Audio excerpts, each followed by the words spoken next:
Yeah, the defense has been ahead of the offense every single day throughout camp so far. But today they were given rest to Ryan Ramczyk and Tron Armstead, and Andrews Pete is still out with his broken thumb.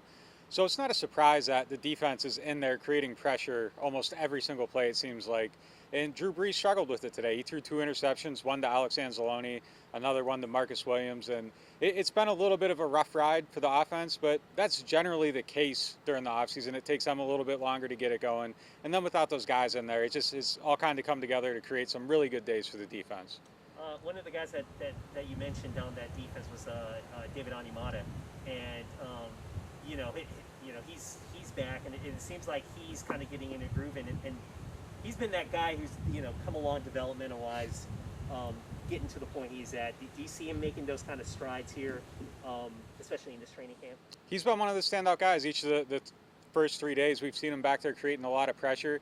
And again, he's going against Nick Easton instead of Andrews Pete. So there's a little bit of correction probably there that needs to take place. But after getting that contract showing up, it looks like he's ready to go. And he's playing really, really well. And the next step for him would be as a pass rusher. I think last year that was maybe the thing that lagged behind a little bit. So to see him getting in there in these passing situations, especially today where it's third down and they can kind of just go after it, to see him active, I think is a really good sign for them. And if he can take that next step, the defensive line is going to be a whole lot better. So Cam Jordan said last week that he's underpaid.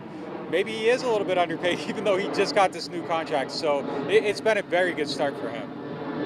There seems to be a lot of upside for Alex Anzalone. It's just, can he stay healthy? Can he stay on the field? But so far, it seems like today, Payton was one of the guys he mentioned by name, having a good practice. Is that just really what it's going to end up being? It's just him being able to stay on the field this season? I think that's the biggest thing for him. He's kind of been like a whisper here forever. Everybody always talks about his potential and what he can do, and he's never really quite put it together. And it's been injury after injury, and different things have held him back. The shoulder's good now. You're seeing him. He's got a ton of range. He's making plays.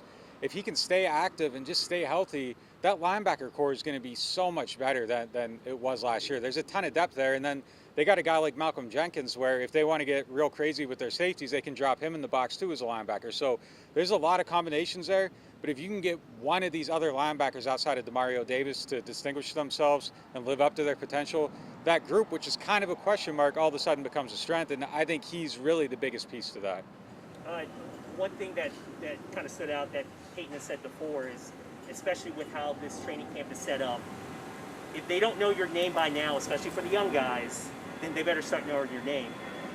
Is it going to be harder, for these young guys to make this roster this year just because of how the circumstances are for this training camp?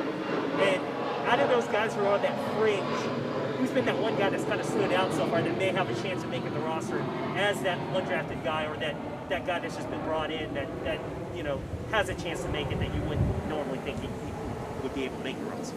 The reason I think it's going to be so much harder for him to make the team is just that there's no incentive to put him on the team if nobody's seeing him during the preseason.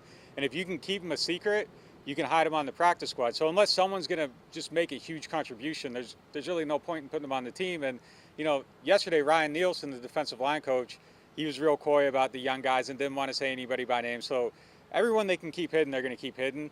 The one guy that has kind of stood out to me a little bit, and it's been on special teams, is wide receiver Marquez Callaway. He's done a really good job as a gunner, getting down the field, defending punts, and doing different things there. So that would be the way to make the team. But, it's still a little bit early. Jalen Dalton on the defensive line, someone else who's looked pretty good to me so far. But, it's day 3 of practice. We'll see how it keeps going. But, if these guys, they can hide them, I think they're going to hide them unless somebody just blows them away and they force them to play because they're going to make huge contributions this year. And I just don't know if things are going to set up that way for this team because it's so deep.